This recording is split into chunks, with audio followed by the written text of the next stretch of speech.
And I want to thank Selena, and I guess most of you got a chance to meet her. Some of you have talked to her individually. She is one of the most incredible human beings I've ever met in all areas of her life, and continues to make a big difference for my wife, Casey, and I. Selena, I know you're not here in Provo, Utah with us, but for me, it's been almost 2.5 years to see my wife back in her element. She had a 15-minute talk yesterday, had a standing ovation from a couple thousand people, and she still got it. She was amazing.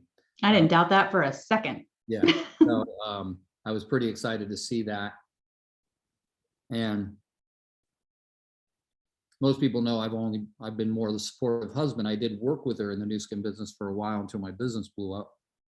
So it's great to see her back in her element. I think she's gonna definitely plug back in and start building some more. But so the main reason I wanted to thank Selena is first because she took over the whole call last week when I was traveling. And second, because she's going to be doing it more often depending on my schedule. I love doing the ramp call more than anything else I do practically, except maybe my Free Friday coaching calls. I really came unglued today on my Free Friday coaching call. Sherry's got that silly grin, she knows. So, and I was, obviously a lot of passion, and I have that same amount of passion for what we're able to create here.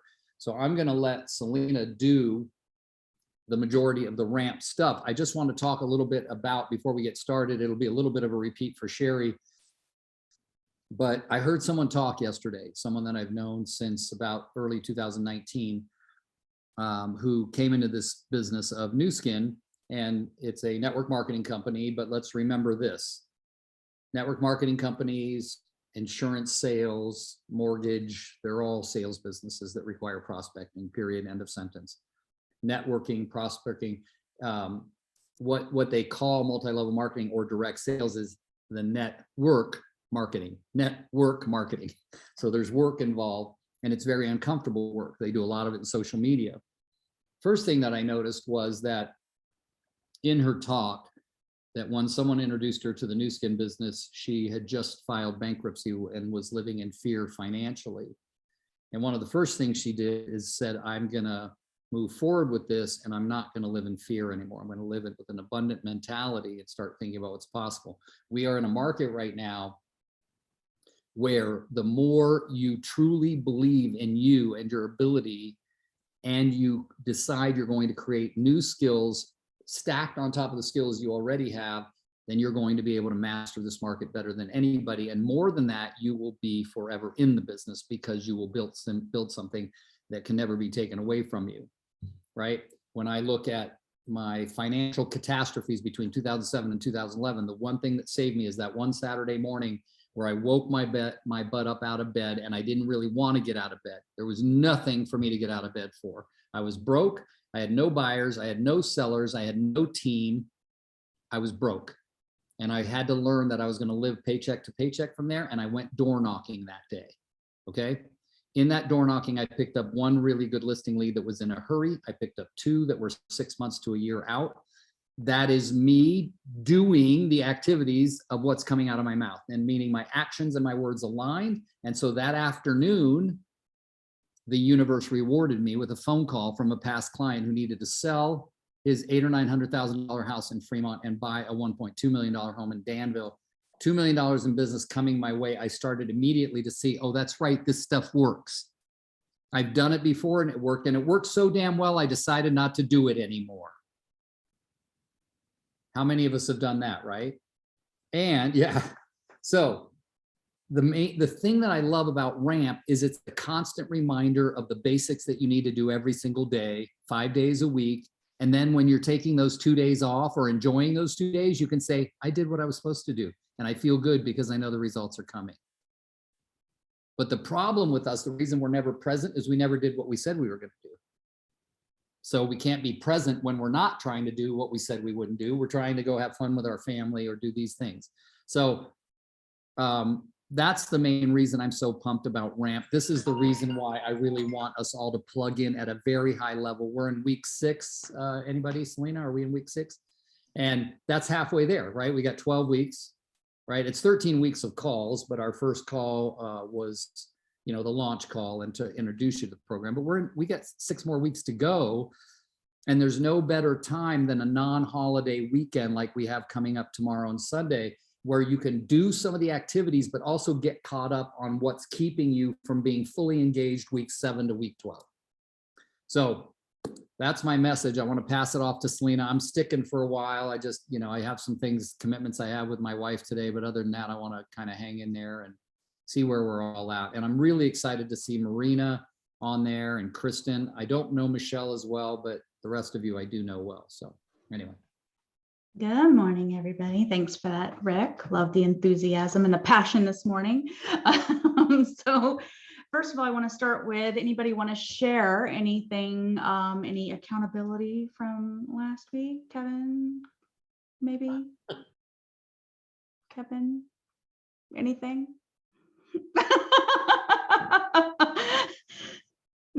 No, you don't want to unmute. I just want to know, did you start your list for your top 50? That I did start my list. okay, how'd it feel?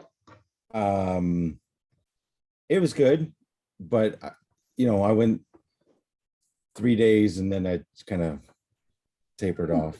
It was interesting because I noticed that it's either people that I know really, really well or people that I just met once. Okay. And so it's like, so I do have it. I actually, you know what? I even have it in a note here. Ooh, approximately how many people do we have in said list?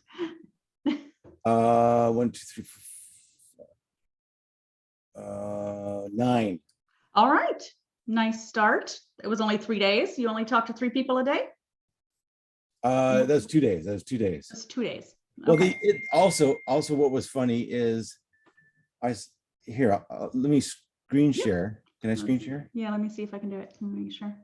And I'll show you that. Oh, wow. You talked to Mike a lot. I saw these people 3 days in a weekend. Okay. So they should definitely be top 50. Well, sure. I mean, Kevin, that didn't sound sure. no, it's weird because stars mean, Selena. Number of times he spoke to them. So yeah. his assignment was, because he didn't have a top 50 or didn't believe he had a top 50, was for 2 weeks and mostly this first week, but for 2 weeks to keep a note in his phone of every single person he spoke to. And if he spoke to them more than once, to add a little next to it. So he did.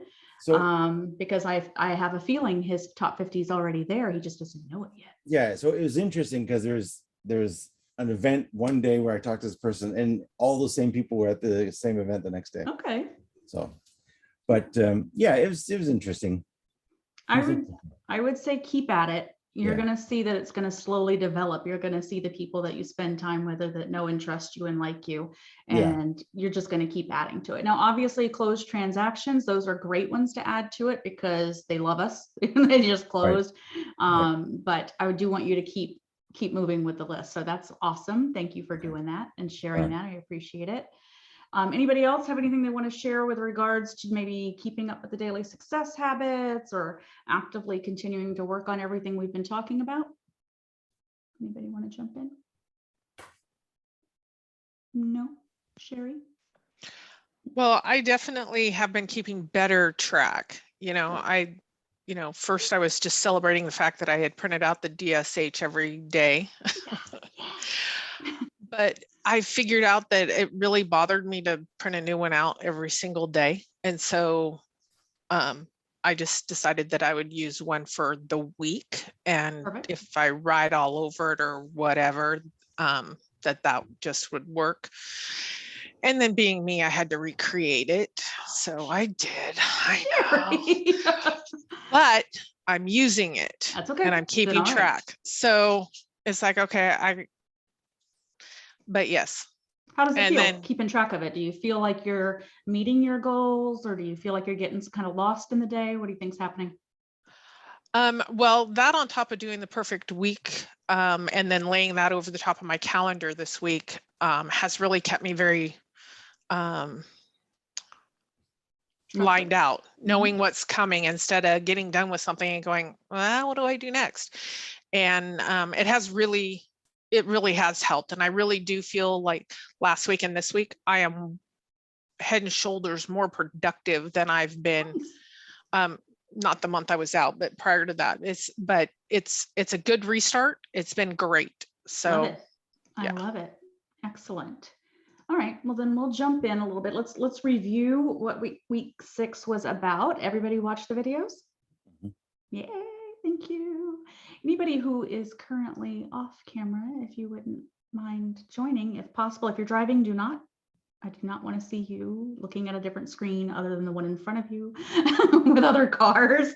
So don't do that. But I love to get as much engagement as possible. So if you can unmute or can come on video, that would be great. So what about, I mean, obviously this week was primarily about prioritization and time management, which is something I feel very, very strongly about. But that very first session was kind of a recap because we spent last week talking about buyers. Anybody get any new nuggets out of the helping your buyer establish an offer price? Anything that they felt like was valuable?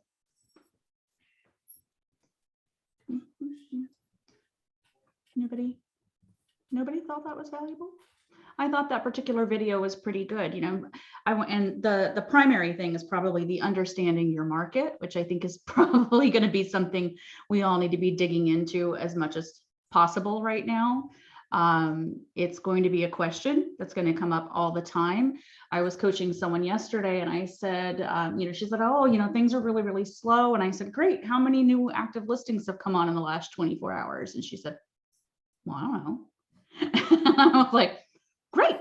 Open the MLS. Let's take a look. There's a reason for this, guys. If someone calls you, I want you to be prepared. So if you don't have this as something that you do every morning as it is, just kind of looking at the hot sheets or seeing what's active or how many price improvements were made or anything like that, all of those things tell you a story that's important. That if a buyer calls and says, hey, you know what, I've been thinking about buying, but I'm not really sure. The market seems a little bit weird right now. I'm worried about interest rates.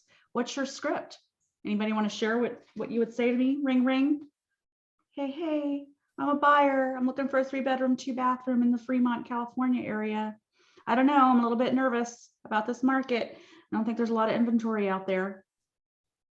Who wants to role play? Sherry's going to jump in. Thank you, Sherry. You're welcome. Tell me your script. Okay, so, well, as far as being active on the market right now, we've had a 1% decline in the market in the last month. So I don't think that we're going to have an inventory problem.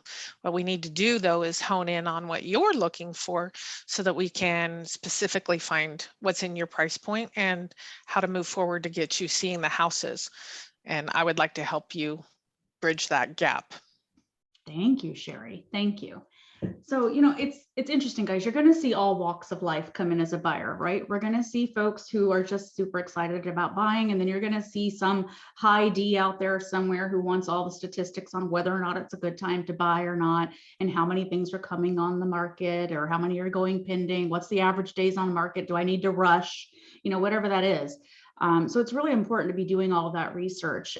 In conjunction with that, when a buyer wants to offer right now, we were talking about this morning, there's a lot of change happening, right? So we went from things going in 5 minutes and $100,000 over asking to properties that are sitting a little bit longer. Maybe they're going a little bit over asking, or they're coming in at asking. And now we're seeing more price improvements. So did anyone feel like they got some good information, or how they felt about trying to help your buyer establish an offer price right now? Anyone want to share? Sherry, you're going to be like my only person involved today. Guys, come off of mute. Talk to me. I like to see engagement. Thank you, Kevin. So anybody feel like, what are you doing right now to figure out what your buyer should be offering? We just throwing spaghetti at a wall and seeing what sticks? I don't have any buyers. That's okay. That's all right. Kevin, I if think I was a buyer right now, and I was looking in a market in a particular neighborhood that had 3 listings sitting there right now at the moment. And, they've been there maybe 14 days. And I said, oh, I want to put in an offer. Kevin, tell me what I should do. Should I offer asking price? How do I move forward in this market? I would go back, comp the crap out of it, and then judge pictures and everything, see what interest rate they got. And then the reason I asked what interest rate they got, because if we go in, we can go in at offer price and then say, as a concession, we would like the seller to give us $10,000 towards buying down the interest rate for the borrower. So we're essentially getting the property at a slightly lower cost, but the sale price is the same. So it helps the buyer in the long run. That would be my advice for a buyer. I love that, Kevin. I think that's great. Guys, Can I this is, quote, go ahead. I Go quote ahead, Rick. Kevin from now on and use the word comp the crap out of it. Ever heard that term? So wrote it down. So when I talk to my clients now, I'm going to say, let me comp the crap out of that for you, back to you on what it's worth. Kevin, that is priceless, dude. I love that. But I did want to say that is still a very valid thing, that you do have to do the comps now, because of the market we just came out of, where people would price it and it'd sell no matter what. We got to do the comps and see where it is. And another good question is, hey, I'm thinking about writing an offer. I tell everybody, if you're potentially writing an offer, call the listing agent. Hey, my client's pretty interested. Are we going to be up against any other offers if we send you an offer? And how soon can we expect an answer back? Right? Because that way, they're not going to sit on your offer and things like that. And Kevin, I love that you talked, because regardless of whether you have a buyer or not, it's good to be prepared to have a buyer. So yeah, sorry. No, I love that. I love that. The other thing I love asking is, when you do call that listing agent, which I highly recommend, no matter what market we're in, ask what's important to the seller. We don't know. Before it was, all they cared about was getting the highest and best offer out there. And in some cases, what was most important to the seller was being able to have a lease back or something like that while they looked for their own home. But it's important to make an offer with that knowledge in mind about what is really important to them. It might not be all about it being the max offer price. It might be that they need a lease back opportunity while they find something for themselves. So it's important to go in armed with as much information as possible when we make the offer. Guys, this is when research is going to become the most important, right? Right now, we're looking at everything. It's not the same market everywhere, and it's not going to be the same market everywhere. So knowing what's happening every day is going to be really important for you to educate your client on how to best move forward with a buy-side offer. It's just about looking, listening, paying attention. And remember, what they're seeing is national information on the television. It is not specific to your area. So the more information that you know about yours, hang on, I'm going to admit we've got still some people trickling in. It's very interesting to me, because I coach people all over the country, and in most areas we're seeing things that are still sitting. But I coach a guy in Denver who, like the other day, still at $180,000 over asking price. So when you see a national change, it's not always reflective of your market change. And you want to make sure that you're communicating specifically to your area, especially with a buyer. They're seeing stuff on the news and they're not really clear on what's happening where they are. Sherry, did you want to add something? I saw you come off mute. Well, having the conversation with the agent on the other side, especially things that have been on the market for, more than 30 or 60 days, is having that conversation with the other agent and just kind of slipping in there with, I realize you priced this 60 days ago, but interest rates aren't the same at 60 days that they were 60 days ago. So are you guys willing to adjust or buy down rates to what they were 60 days ago? Or are your sellers willing to look at a lower price of what's there? So you kind of prime that pump for, here we go. And I say this because it happened to me. I got a half price offer on one of my listings, half. And I'm like, what? And the he's like, I'm new. I was just wondering what the temperature was. I was like, well, you're lucky anyway. But it was surprising to me, but it's a good way to go about it. The interest rates have come up. The prices are going to come down. Are you willing to consider that? Ooh, Buy it down. I love Kevin's idea. Buy it down. Okay, so let's see. So guys, I really want you to think about spending a little bit of time every morning and looking at your MLS and seeing what it's showing out there. You know, seeing price improvements is indicating that maybe we're not in the same market we were in, right? And I just was watching something yesterday and it said we're looking at another rate hike in the next 30 to 60 days. So the idea is to be as prepared as possible with a buyer about how we can help them purchase a home. That doesn't always mean that the mortgage rates are going up, though. No, not always. I just It's want you to different. watch everything. Yeah, it's just a You know, different market. Remember that we are their consultant. It's Yeah. our responsibility to stay as up to date on everything that's available to them out there and to provide that back to them, right? You've inspired me to set up a way to get auto drip from my own MLS on properties that hit every Yep. day. Yeah, if you don't have that in place right now, I that's gotta figure out how to do that. I'm not going into the website every day. No. You can absolutely set it up typically in your MLS that you want to be notified, or that you can create it on the front page on your dashboard so that you can automatically see, and you can target into your own specific area typically. So that is definitely something you should be getting notified of, that when you get up in the morning, I want you to take a peek at it. And I want you to see, hey, this is how many new active listings. And guys, this is something that's going to start creeping up. We haven't seen in a minute expireds. Okay. So start getting notified of, I know Rick's all excited. Used to be pre-COVID, it was a fairly great leg of business for a lot of people, but we saw that sort of slip away, but it's going to start happening again. So if you're not getting notifications for that as well, you should be. Keep an eye on it. Okay. So keep those things in mind as you're, especially with buyers, right? We're trying to help them find inventory. This is another thing I was coaching somebody on yesterday, and watch the ones that have been sitting. Even if your buyer says, hey, I maxed out at 600,000, I want you to put in up to 700,000. And I want you to look and see how long those properties have been on the market, because if they've been sitting for a while, they might accept your offer because they're overpriced and they were hoping that we were still in the market we were in before, where everyone was throwing money at the problem. So I want you to consider keeping an eye on those. Anything that's sitting on the market, days on market is extending and extending and extending, and they aren't doing a price improvement, they might be willing to consider something. Hey, Cheryl, I just saw you up there. Yeah. Good morning. Good morning. Okay, so let's, anybody else want to add anything to that before we move on to the next topic that was from this past week? I want to thank you for bringing up expireds, because I failed to bring them up on a team huddle, and I meant to, because it's such a great source of business. And I've never been really good at them, but what I am good at is just getting on the phone with them and saying, can I just, this is a question I learned many years ago from a coach in the 80s. You say, if you had sold, where were you going? And that reties them to the reason they put it back on the market, that they put it on the market in the first place. And then you can sort of, Viral Workman, the founder of Workman Success Systems, the company both Selena and I coach for, says, then you found the pain, you stick your finger in it.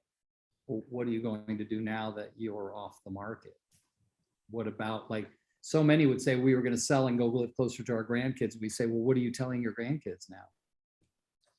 You need to talk to me. I'll get your home sold for you, right? That kind of thing. Anyway. Yeah, it should hurt. That conversation should hurt. Awesome. Okay, so the next one was sorting your priorities. Anybody feel like they struggle with this every day? Everybody raises their hand. Really, really hard, right? And I love the concept of putting in the big rocks first. So normally whenever I'm talking to someone who's really having a hard time with this, and they feel like they're doing a million things every day, and they feel like maybe I'm not being as involved with my kids or whatever it is, right? I'm not spending enough time with my spouse. Big rocks are the first thing. So I open up my Google Calendar for the month, and everything that's going in first is kids' doctor's appointments and when I have to pick my kid up from school. And you know, I would love to say date nights in there, because Viral Workman's still so good at doing a date night with his wife every single week. And I'm so jealous. I'm trying to think of the last time I went on a date with my husband. But those are your big rocks. Those are the things that non-negotiable, guys. things that mean you're involved with your family, the things that are the most important to you, right? Past that, I want you to be super, super serious, especially now, of putting in lead gen time. Okay. It's on the calendar. It's an intentional moment. If you don't have any business right now, it needs to be 3 hours a day. 3 hours. Don't panic, Kevin. And I saw your face. So eyes got a little wide for a second there. three hours a day of consistent lead gen. That's calling everybody we know, doing everything humanly possible to bring business in.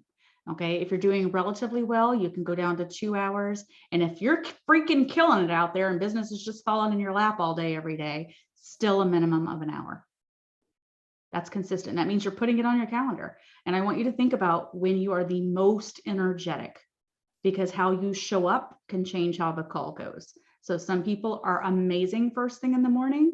Some people are not so happy until they've had 6 cups of coffee and should not be speaking to other human beings until that happens. So I want you to think about what's the best possible time for you, right? So I'm the most creative in the morning. I feel like my energies are good, and that's whenever I can kind of get through things, but I'm probably better on the phone with people mid-afternoon, right? So I want you to put it on your calendar when it works the best for you.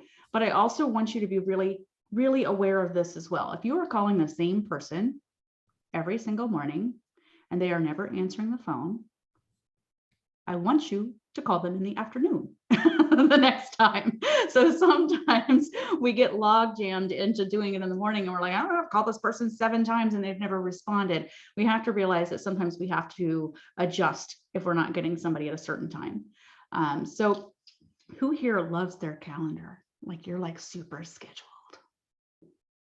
I know you are, Rick. Cheryl says maybe a little. You want to share something, I Cheryl? have to be, Selena, because you can see it. You'll kick my ass if it's not clear. I do. He was the other day. He's like, God, you know everything. I'm like, I'm stalking your calendar right now. Oh shit! You want to have a good coach, have them be able to see your calendar, and then try to explain why there's nothing in it, but you're still doing all kinds of stuff. So Yeah, no thanks. Cheryl, go ahead and share, Cheryl. Well, I'm I would say I'm about 75% good on my calendar, but then it was really odd. I had a couple of days off the last few weekends, and then I came in this week. I had nothing on my calendar. It was the weirdest thing, other than like lead gen. I got so much stuff done this week just because I didn't have appointments or places to be. I could stay here and lead generate. So when we went over our lessons this week, one of the things I wanted to say about the sand is, you know, we're in Oklahoma, so we don't have the luxury of just going to the beach, right? But when I did go to the California beach a couple years ago for the first time, I got the best exercise of my life just walking on the beach, because the sand will hold you down and your feet will sink into the sand. So I told them the analogy. In my mind, I'm always trying to connect something to something else. Your sand is weighing you down, and your big rocks have got to be focused on. Yeah. So when you said that earlier, it just made me think like what I had told him last week. I was like, the sand's going to bog you down. It needs to go in last. You got to focus on your big rocks. So think of the sand as, you know, the little things that don't really matter that you can put off, you know? Yeah, that's a really great analogy, Cheryl. I think, you know, it's hard, guys. Real estate is a reactionary business. We try to be as proactive as possible, but let's be real. Buyer calls and they need to see a house. We're going to show them a house. You know, that's just the way that it works. The idea is to be as proactive as possible. Now, as far as the time blocking with my perfect week, I love time blocking. I live by it. It is the only thing that keeps me sane because I have like 4 businesses happening at any one given time. So, and everything's color coded. So it's amazing. But I didn't love the time blocking on the My Perfect Week Excel spreadsheet because I don't like having to log into that and like change the drop down or whatever. So if you use Google Calendar or Outlook Calendar, I encourage you to build your My Perfect Week in that. Who here uses Google Calendar? Yep, Sherry, a couple people. So you can build, and you can do it in Outlook, you can do it in Google Calendar, either one. You can add a calendar. Okay, Kevin, you've got iCal. You can add a calendar in there that you can turn on and off. So for instance, you can structure your My Perfect Week and not have it show you as busy right? It can just be in there and as open, and overlay it over your current calendar. I don't know if you guys know that. And you can do it in almost any calendar program that's out there, so that if you want to build your My Perfect Week inside of your calendar, but not have it blocked so that if people were trying to make appointments, it would show busy, you can have an overlay there. I'm going to give you an example. One second. I'm going to share my screen.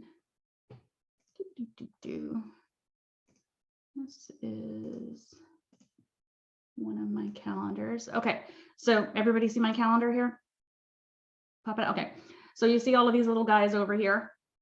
These are all different calendars and things, and some of them are associated with other people, but like, let's pretend I'm working on my fitness and goals again.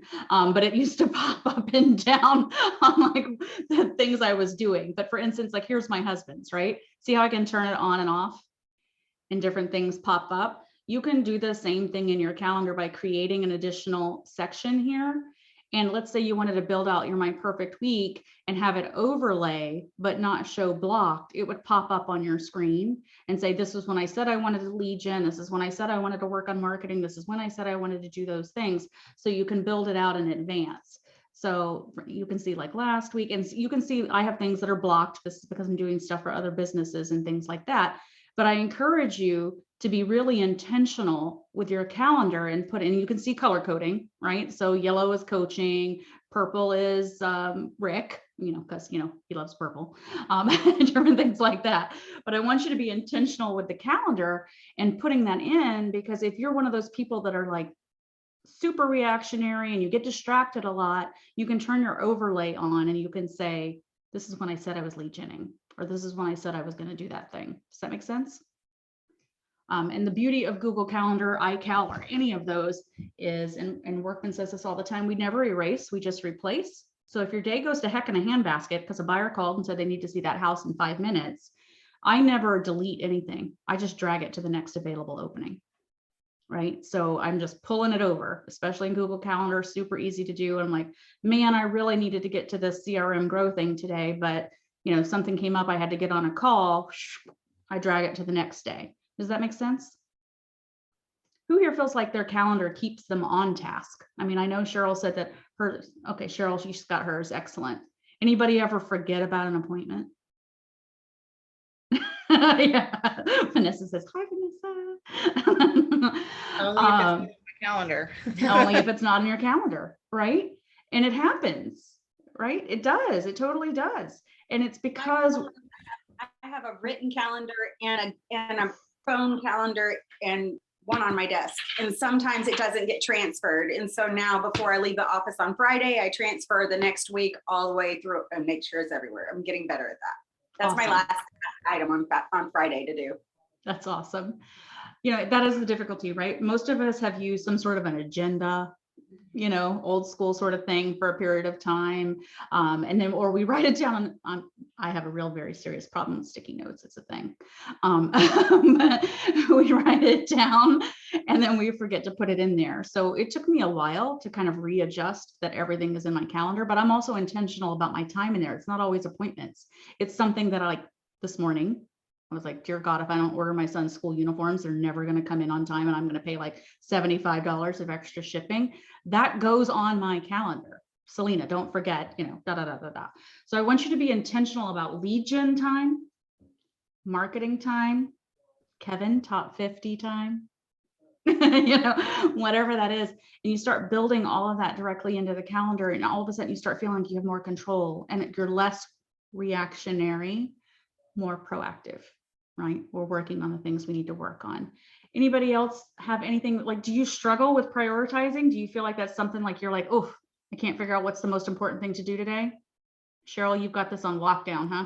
Well, I used to struggle with it my first couple of years in business, but now it's very picture clear on where I need to be when. I love it. I love it. It's one of the things that we tend to let fall off the radar though, is lead gen. When we get busy and business starts coming in, we start doing all of those wonderful things, and that's great, but we forget to continue lead generating. So that's where we see peaks and valleys, right? Peaks and valleys. And I think we talked about this a little bit last week. I've got a couple clients right now who got super, super busy. And then right now they're in what we call the valley of despair. and they're stuck in it because they were like, oh my God, I was so busy handling all of these 7 transactions and it was so, so great, but I didn't call anybody new the whole time I was doing them, right? So those, again, if your day gets out of control and you lose your lead gen time, my suggestion is you add that lead gen time to the next day, even if it's only an hour. Who here feels like they're really great at lead genning every single day? Ooh, who's this in the background? Unmute, I want to hear. So Juan is super consistent with his lead generation activities. He does lead generate every single day. That's awesome. Juan, that's incredible. That's incredible. How does that feel? Monotonous at times. Sometimes I'm like in the middle of it. I'm like, voicemails. Yeah, I'm just kind of messing around with time and when I should be calling people. And then also, once something's not working, like if I'm leaving 20 voicemails a day, then obviously voicemails just is not the way to go. Maybe you can go out and like, I like the Herbalife teas and stuff. So I'll go into a shop and like introduce myself to like, whoever's working behind the counter. And go to a park and introduce myself to some people there. Just getting out there, not being scared, not just making phone calls, sending emails or text messages, but I'm more personable. So what we've learned with his sphere is a lot like my sphere.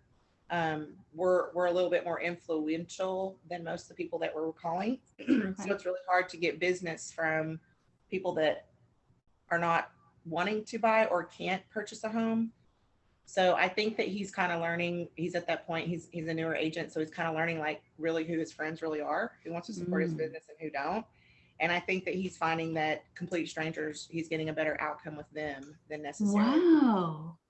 And that I kind of had the same experience. I had to work really hard. My price points are super low, but I sold more units. But at some point, probably about 2 years in, people were like, oh, you really do sell houses. You've been doing this for a while. And I think I might want to try to buy one day, which is a great feeling to help those type of people. But at the end of the day, we have to feed our family, right? Yeah.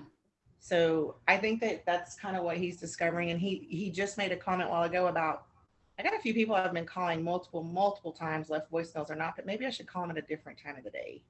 So it's just, you can only learn these types of things about yourself and your business if you're actually doing the work. And if you're just being scared to pick up the phone and make a call, well, you're never going to know, Juan, I feel like I should like bow down. This is amazing. Yeah, he's consistent. He is. He is. That's incredible. Juan, I would encourage you to find some way to be a walking billboard. If you are not afraid of going to the shops and doing things and going to the park and introducing yourself, I think it's incredible to have something that says, ask me about real estate. It's just something you want to get a conversation starter, not so much that you have to start it, but even if it's like your water bottle, oh, look at this, she's ready. She's got it. Cheryl, that's perfect. That's exactly what I'm talking about. I never go anywhere. I'm literally behind this desk all day. So I am like the least effective person with regards to doing this, but I love it when I go somewhere and I give people kudos whenever I see something when they're sitting in that shop that references what they do for a living, because it does start the conversation. I have a coaching client that walks her dog like crazy and she loves it and she talks to everybody.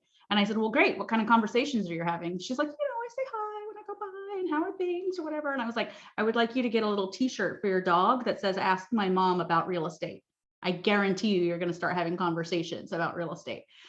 So anything like that. And if he's so good at already having those kinds of conversations and not being afraid, what I would love to see is people actually coming to him instead of him going to them. They're going to come. Everyone is freaking talking about the market right now, guys. Everybody. So let them know that you're in real estate. It doesn't have to just be that you're wearing a name tag. Get a shirt, get some swag, get something that says, this is what I do for a living and you should ask me about the market. Everybody's talking about it. Why aren't they talking to you? That's the key. So thank you, Cheryl. I really appreciate that. And I want to give Juan extra kudos. That's pretty amazing to do that every day consistently, because not a lot of folks are doing that out there. Who else is consistent with lead gen time? I won't go consistent with lead gen time to a degree, but I will also recommend that my husband and I both wrapped our vehicles. And because there's 2 of us, we're seen all over the place. And that's one of the comments that we would get was, we see you everywhere. And so that started bringing people in. So even if because I do what's called hunting. I go out and I literally drive neighborhoods and look for houses that look like they're getting ready. They have a pod in the yard or whatever, long grass, they might be distressed, whatever. And I knock on a door. I'm a door knocker. I have zero problem with that. So, but there's no mistaking why I'm there. There's no mistake. In fact, the only downside to that is I've had people say, do you mind bringing a different car? Because I don't want my neighbors to know I'm talking to you. I'm like, what if I was just coming for dinner? And they're like, I was like, all right, I'll bring the old 49 Chevy, but it's so, but I wrap love in that your you're car. doing that. I love that you're doing that. I think we have so much opportunity right now, guys, and that we have no idea how many people would ask you a question if they knew that that's what you did for a living. And if it's not your friends and your family that are reaching out to you, then we've got to extend ourselves. We've got to go further out and make sure that we're meeting new people and having those great conversations. So thank you guys for sharing that. So I would encourage you to think about your schedule very, very proactively. Like take a peek at it and say, this is when I'm going to consistently lead in. And I applaud you for understanding that sometimes if you're not getting somebody in the morning, you got to switch gears a little bit, right? And you've got to say, especially, and you're not afraid of the phone, so that's awesome. A lot of folks get afraid and they're sending emails. You've got to switch it up, right? You've got to text, you've got to call. I tell people, I'm like, carrier pigeon, smoke signal, message in a bottle. I don't care what you're doing, but you're doing everything humanly possible to get a hold of that person at a time that's convenient for them, right? I'll never forget it. Like 2 months ago, I was looking for life insurance, and you fill out the form online, and then 5 minutes later, they're calling you like nonstop to talk about the quote.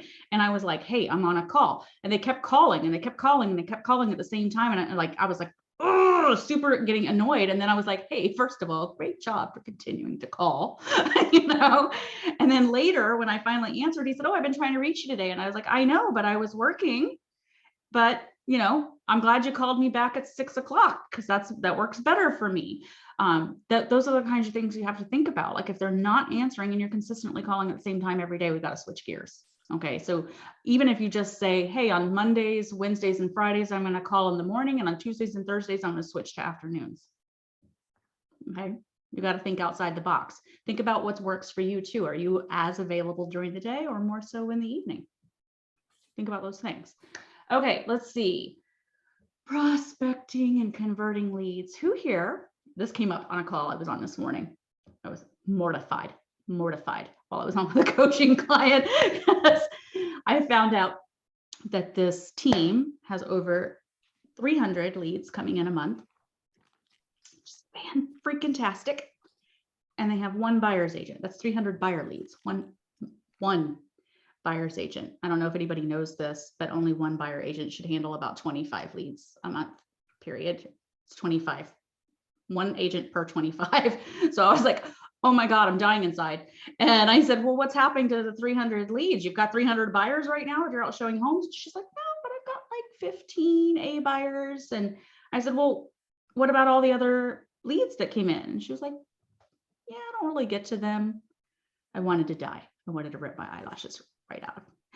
And I'm like, I said, do you never call B leads back? She's like, well, I'm so busy with the A leads. So no, I just really take the ones who are ready right now. And I was like, somebody kill me. So remember that it's not all about the A leads. It's the B leads too. You've got to consistently be setting time on your calendar that you're calling those folks. A B lead, you're calling them twice a month. You're checking in. Okay. They raised their hand. They asked for help. They're still out there. They're going to become an A lead. So twice a month, you're still talking to them. That means it's got to be on your calendar.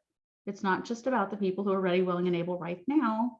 It's that you're focusing on the people that are out there that maybe aren't quite ready. Okay. So those things go on the calendar as well. Conversion happens across all levels of leads, right? I've converted somebody that's been in the system for 7 years. 7 years. That was a $2 million lead. 7 years in the system. So those things are intentional time on your calendar as well. All right. I've been talking like a talking head for the last 10 minutes. Who else wants to share about something that they gained from this week's videos? Anything else? Nuggets, things you took away, things that you wish you'd implemented and you hadn't done yet. Marina, I can see you.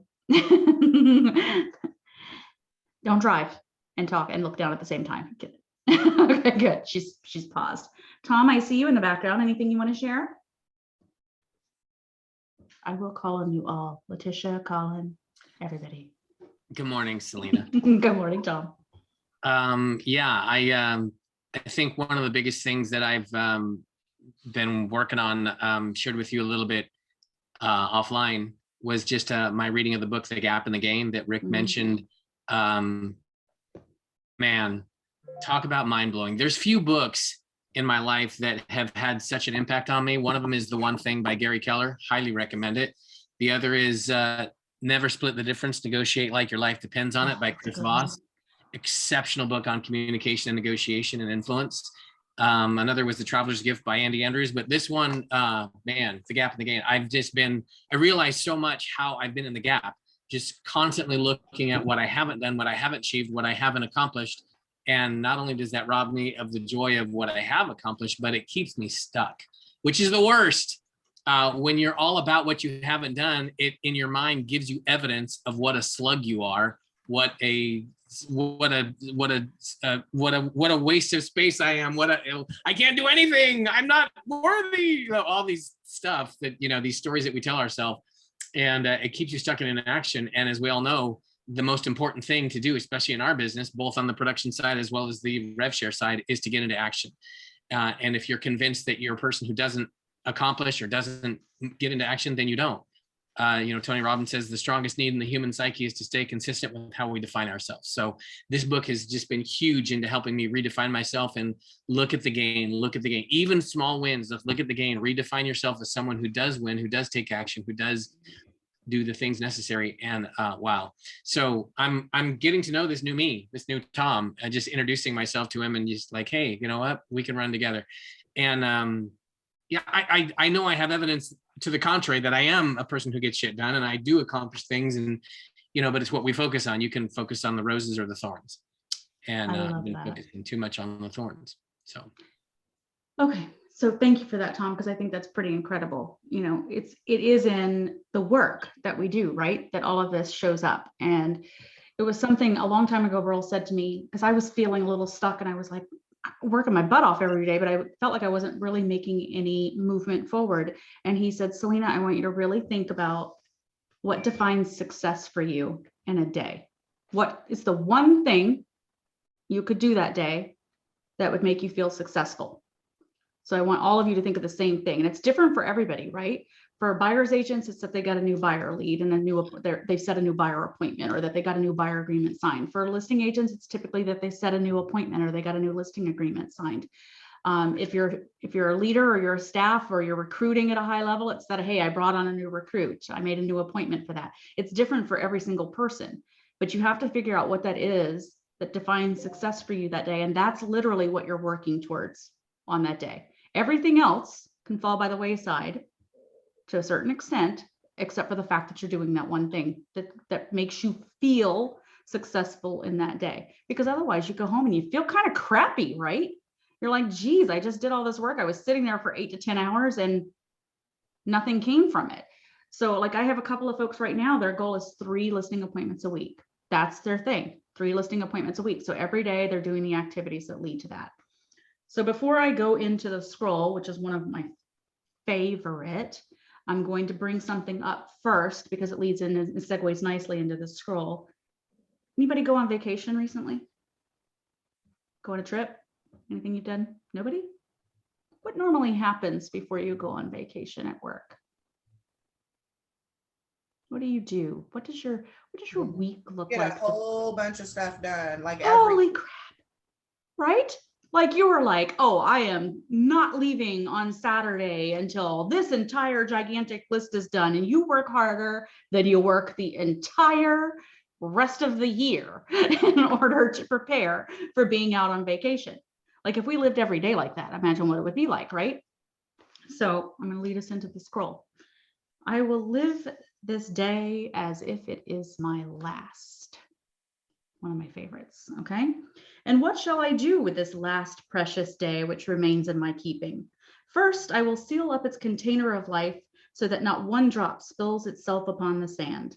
I will waste not a moment mourning yesterday's misfortunes, yesterday's defeats, yesterday's aches of the heart, for why should I throw good after the bad? Can sand flow upward in the hourglass? Will the sun rise where it sets and set where it rises? Can I relive the errors of yesterday and right them? Can I call back yesterday's wounds and make them whole? Can I become younger than yesterday? I wish. Can I take back the evil that was spoken, the blows that were struck, the pain that was caused? No, yesterday is buried forever and I will think of it no more. I will live this day as if it is my last. Kind of powerful, right?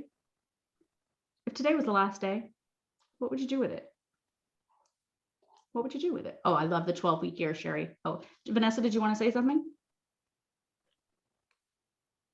I wouldn't be doing this. Yeah. That's okay. That's okay. But we're setting ourselves up to be able to do that, right? Right. Right. So if we have a goal in mind, and Rick's not on anymore, but I spent Sunday, Monday, and Tuesday with him and Casey locked in a room until 11 p.m. at night. Each night I was there doing their strategic plan for what does their life look like in 5 years and what will it take us to get there, right? In 5 years, does he want to be selling real estate? Nope. Nopers. So we had to work backwards from that. Okay, if in 5 years we want to be there, what are we going to do this year, next year, the next year, and the next year to get to that point? But that means activity right now, right? It means that and he hates it, but I did jump in his calendar and I blocked all kinds of things out. I mean, I think he really regrets giving me access to that, but I went in there and I was like, great, we have to be more intentional with our days right now in order for me to get you there in 5 years. So if today was living it like it was our last day, and I want to feel good about that day, obviously we have personal things that are included in that, but what can you do in your work right now, if this was the last day, to feel success and not worry about yesterday's misfortunes? I had a crap call day yesterday. I didn't convert anybody. Oh my God, I'm sick of calling people. If we carry that into today, that bleeds in. Instead, I want you to be thinking about, it's a new day. What's going to make me feel successful today? Okay, whatever that is. So it's really, really important to think about it that way. Sherry, I love what you added, because the 12-week year is one of my favorite books ever. Favorite books ever. If you haven't read it, it's an easy read. It's great to read on Audible as well. It definitely delves into the valley of despair. There's a great graphic on that, and a lot of us sit in the valley for a bit. We can't despair about what happened yesterday. We can only say that what we're doing today is important and what's most important right now. And if that is that you're working towards a goal to be out of this business and doing what you're doing every day, you've got to look at that. I want everybody to think about that. And I know that's not in the ramp stuff right now, but I want you to think about a 5-year plan and envision it. Think about it and say, where am I in that 5 years? And what are the activities that I am doing right now that are going to get me to that place in 5 years? That's got to be in your calendar. It's got to be in there. We've got to be thinking about it, doing it, and feeling success at the end of every day. Does that make sense? Anybody have anything they want to add, take away from the I will live each day as if it's my last? No? Yeah, I will add a quick thing. It's a great perspective. I saw a meme that most of us will relate to. It says, the problem is you think you have more time than you do. And it's kind of a sobering thought, yet in the one thing, the book we've already talked about, Gary Keller references just keeping time in perspective. Who is it? Spencer Johnson, I think, the 1 Minute Manager. Someone said, begin with the end in mind. We all talk about having an exit strategy, which is a good way for business. Well, if you think about your life that way, it's, the reality is none of us make it out of here alive. And that's kind of true. And knowing that doesn't, it's not meant to be morbid or like, this is a horror movie. The reality is that what makes life precious is that it's limited. Any resource that we have is limited, is valued. And if we perceive that we have an unlimited supply of anything, we don't value it. Like money grows on trees, or, I've got all the time in the world. Do you really? No, none of us do. So in the book, The One Thing, Gary Keller refers to another book called The Top 5 Regrets of the Dying, which is another book I highly recommend. In it, this guy interviews people who are literally at the 11th hour of life. And he says, what better perspective to gain from than those who are literally at the end of their life looking backwards, and what lessons can we learn from that? And he gives the top 5 regrets of the dying. Like, I wish I'd have spent more time with my family. I wish I'd have not spent so much time at the office. We've all heard that no one ever on their deathbed says, I wish I had spent more time at the office. And yet, how do we live our lives?